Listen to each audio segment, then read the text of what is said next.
Baku rokok. Kalau menurut Mas kan Masya Allah, ini kan Mas Ustadz ya kan. Ya, Saya ya, pengen ya, tahu. ya, ya.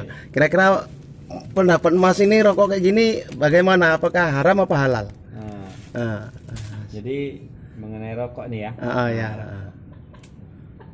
Jadi rokok ini Ah, saya pernah baca satu buah kitab. ah, Nama kitabnya di dalam kitab Fadilah Amal. mm, Kalau orang yang sering merokok, ah. itu salah satu sebab orang akan sulit mengucapkan la ilaha illallah tak kala akhir hayat. Masya Allah, Nah, itu di kitab Fadilah Amal, boleh nanti astagfirullahaladzim. dicari. Itu hadisnya. Aduh. Itu boleh dibilang pendapat ulama. Itu salah satu sebabnya. Jadi gimana harus ditinggalkan rokok ini, Mas? Bukan ditinggalkan. Jadi bagaimana? Udah Buang terlanjur aja lah. dibuang aja. Ah, Kalau pendapat ada satu contoh kalau kita amalan Imam Syafi'i, ah, kalau dia wudhu, hmm, nah, boleh dengan sebagian rambut saja, sebagian kepala. ah, Sedangkan kalau Imam Hambali, Maliki itu kepala harus basah semua.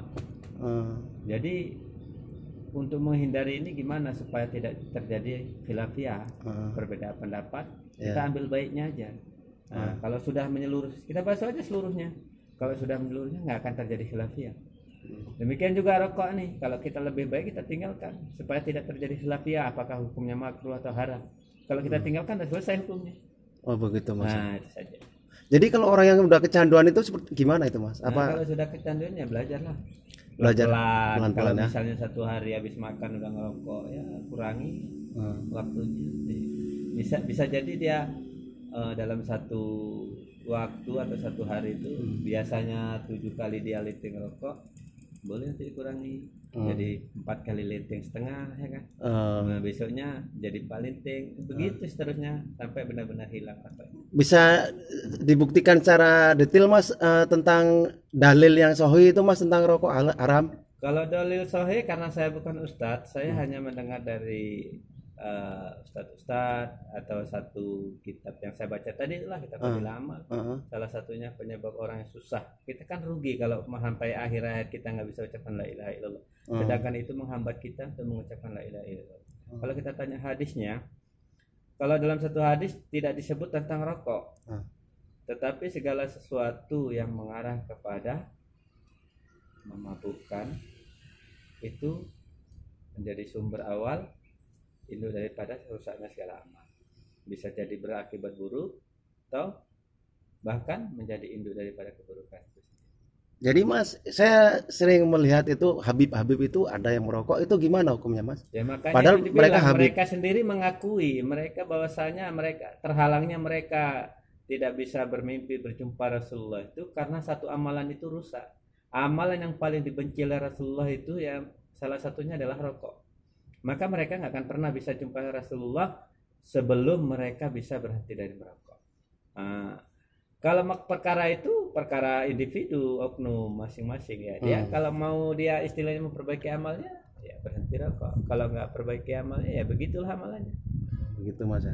Insya Allah mudah-mudahan kita ada kekuatan untuk meninggalkan rokok. Insya Allah. Insya Allah. Jadi kan, Mas, saya boleh nanya ini, Mas. Enggak Kira-kira Mas ini ngikuti jamaah tablik, Mas?